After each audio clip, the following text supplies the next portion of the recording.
Hello guys, nightie পরে video বানানোটা কি খারাপ না ভালো আজকে জানবো ভাইরাল মিষ্টিদি কালিদির কাছ থেকে। মিষ্টিদি একটা নাইটি পরে ভিডিও করেছিল, তো তাকে অনেক রকম বাজে বাজে কথা শুনতে হয়েছে। তো চলো কথাটা শুনবো। তো হ্যালো গাইস, চলে এসেছি আবার কালিদি আর মিষ্টিদির হোটেলে। এই যে মিষ্টিদি তো খুব ব্যস্ত, ওই যে রুটি করছে। দেখাই মিষ্টিদিকে, দেখো খুব ব্যস্ত, দেখো দিদি খুব ব্যস্ত। এখন রুটি হচ্ছে। ও আচ্ছা আচ্ছা, মানে এখন দিদি দোকানে রুটির অর্ডার আছে, তো দিদি এদিকে মানে তোড়জোড় করে তো রুটি করছে। তো আমরা অ্যাকচুয়ালি এসেছিলাম একটা দরকারে, তো হলো না দিদির দোকান থেকে একটু ঘুরে যাই। আর তুমি কি খাচ্ছো বলো?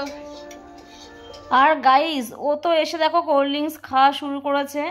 এইদিকে দেখো দিদি একটু ব্যস্ত আছে। দিদি দেখো গরম গরম ফুলকো ফুলকো রুটি করছে। দিদি একটু ফাঁকা হলে দিদির সাথে কথা বলবো। দিদি নাইটি পরা ভিডিও করার পরে দিদিকে কত রকম ফেস করতে হয়েছে, তো এটাই জানবো। দেখো আমরা প্রত্যেক মেয়ে বউ বলো, আমরা কিন্তু নাইটিটাই কিন্তু বেশি পছন্দ করি। দেখো সবসময় কিন্তু আমরা শাড়ি পরে বাড়িতে থাকতে পারি না, কোনো রকম কাজকর্ম একটা ভালো করতে পারি না, কিন্তু নাইটি পরে থাকলে না আমাদের নিজেদেরকে না কতটা মানে কি বলবো, কতটা না একটা একটা রিল্যাক্স ফিল করি আমরা। কিন্তু সেই নাইটি নিয়ে দিদিকে কিন্তু অনেক রকম ফেস করতে হয়েছে, তো সবটাই শুনবো। কি খাচ্ছ বলো তো? এটা থামস আপ খাচ্ছি। ওই ভাইয়ের মেয়ের মতো বলো, fans up fans up hands up hands up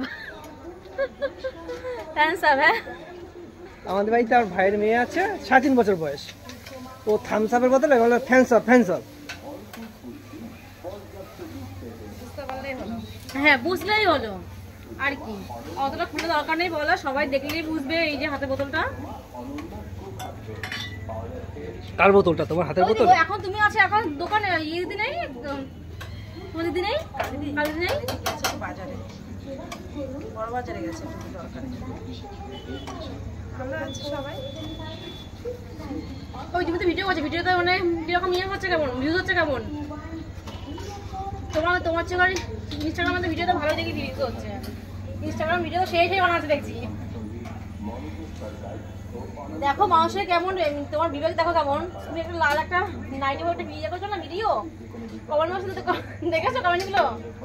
সত্যি মানুষের মানুষটা কি মানে আজকাল কেউ কারোর না ভালো চায় না, ভালো চাওয়াতে দরকার নেই।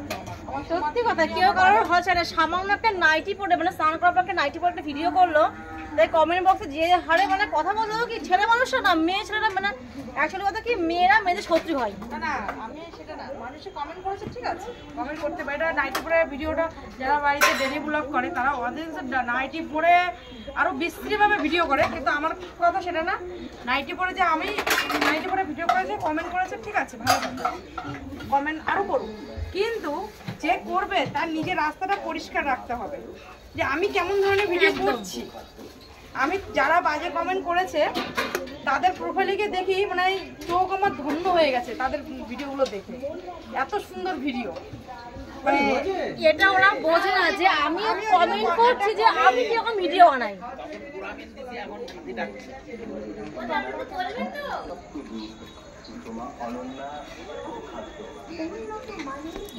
মানুষ কমেন্ট করবে, আমি এখন ভালো চুড়িদার পরলে আমার এর থেকে বাজে কমেন্ট করে, তাহলে ওটা তো সাধারণ ব্যাপার।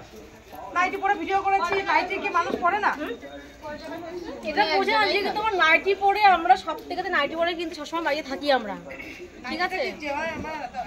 অনেক এইগুলো কমেন্ট করেছে কিছু মেয়ে বউরা করেছে, তা আমার খুব ভালো লেগেছে কমেন্টগুলো, সত্যি খুব অসাধারণ। কারণ আমি জবাবটা দিয়ে দিয়েছি, পরে আমাকে আবার লিখেছে দিদিভাই আমি ওইভাবে বলতে চাইনি, আমি এই তোমার শাড়ি পরলে ভালো লাগে। কমেন্ট করার অনেক রকম জায়গা আছে, অনেকভাবে করা যায়, ঠিক আছে। তোমাকে ভালো লাগে না, তুমি নাইটি পরে ভিডিও করবে না, ব্যাস মিটে গেল। তো সবাইকে শুধু এটাই বলার যে নাইটি পরলে কিন্তু যে খারাপ না, নাইটি সবসময় পরে। নাইটি যদি খারাপ জিনিস হতো তাহলে এই লক্ষ লক্ষ দোকান নাইটি যদি বিক্রি হচ্ছে তাহলে কি কেউ নাইটি বিক্রি করতো না? অবশ্যই। মিষ্টিদিকে এখন ফোন খুলে দেখতে পাচ্ছে, সবার হিংসা হচ্ছে বলো, সবার মনে জেলাস ফিল করছে, জেলাস ফিল হয়ে যাচ্ছে যে মিষ্টিদিকে এখন ফোন খুলে মিষ্টিদিকে দেখা যাচ্ছে। একদম না, আমার কথা হিংসা করার কোনো জায়গা না। হিংসা তোমার তো আমি নেবো না, তুমি আমার তা নিতে পারবে না, কিন্তু কথা কি জানো, আমি যে কাউকে কমেন্টটা করছি আজকে তুমি আমাকে একটা কথা বলছো যে তুমি এরকম ধরনের ভিডিও করছো, তোমার মানে প্রোফাইলে কি আমি দেখলাম নাইটি পরে যে কত রকম খারাপ ভিডিও করা যায় তার প্রোফাইলে আছে, তাহলে আমি আরেকজনের দিকে আঙুলটা তুলি কি করে? আমি ভাবি এসব কমেন্টের উত্তর দেবো না, তো ভাবি এগুলো নিয়ে একটা কন্টেন্ট করা যায়। হ্যাঁ তুমি এটাও বলেছো। আমাদের নিয়ে তো কত কিছু, আর কি বলবো, আমাদের পাড়ার লোক পর্যন্ত বলতো, পাড়ার লোক। আমি তো ভাবছি এইগুলো নিয়ে আমি এখন ভিডিও করব, কি নাচ গান একা এমনি তো নাচ পারি না, তো যাই হোক এইগুলো নিয়ে একটা ভালো কন্টেন্ট হয়, কন্টেন্ট তৈরি হয়। এই সব কাজ করবে তুমি হয়তো কি ওই যারা ইয়ে করছে না কমেন্ট, ওদের কমেন্টের সামনে স্ক্রিনে উপরে ইয়ে করে দেবে। আমি আরেকজন দিয়েছে এরকম, সেও আমাদের মতনই মানে একটা দোকান চালায়, একটা দেখবে কান্নাকাটি করে সে ন্যাকা ন্যাকা ভাব করে উঠেছে, ঠিক আছে, সে কথা বলার আগে ভিডিও করতে গেলে কান্নাকাটি করে দেয়। একটা বউ আছে, আমি তার মানে আমার ইনস্টাগ্রামে সে আবার আমাকে বাজে কমেন্ট করেছে, তাহলে তার যখন প্রোফাইলটা লোকে দেখবে তখন মানুষ, এই যে আজকে আমি কাউকে একটা খারাপ ভিডিও যখন মানে খারাপ কমেন্ট করব তখন কিন্তু আমার ভিডিওর অনেকে আমার কমেন্টটা দেখবে। একদম একদম মিষ্টি দিয়ে এরকম কমেন্ট করলো, তাতে বাবা আমার ভালো লাগলো না, আমি দেখলাম না, তার জন্য আমাদের এইটা অ্যাকচুয়ালি রুচিতে বাদে, এটা আগাগুড়াই, শুধু এখন সোশ্যাল মিডিয়া ঢুকে গেছে বলে না, এটা স্বভাব, জিনিসটা আমাদের এরা হচ্ছে খারাপ না বললে ওদের ভালো লাগে না, মনটা ফাঁস। আমরা ভিডিও তো দেখি যে কোথায় কি খারাপ কিছু বলা যায়, কোথায় দেখি খারাপ কিছু দেখা যায় না। তারা যদি ভিডিও না করতে একরকম, তারা ভিডিও করছে, তাদের ফলোয়ার্স তো অল্প কিছু আছে, ওই জন্য তাদের এই সমস্যা হচ্ছে এই জায়গাটা। তারপরে কথা সমস্যা ওই জায়গাটা, আনন্দ কথা হলো এটাই যে আগে এত কমেন্ট আসতো না, লাইকে পড়তো 4টে, গুনে গুনে 4টে 5টা, আর এখন তারা যে মনে করে যে আমাকে যে মনে করে যে কমেন্টগুলো করে, এটাই অনেক।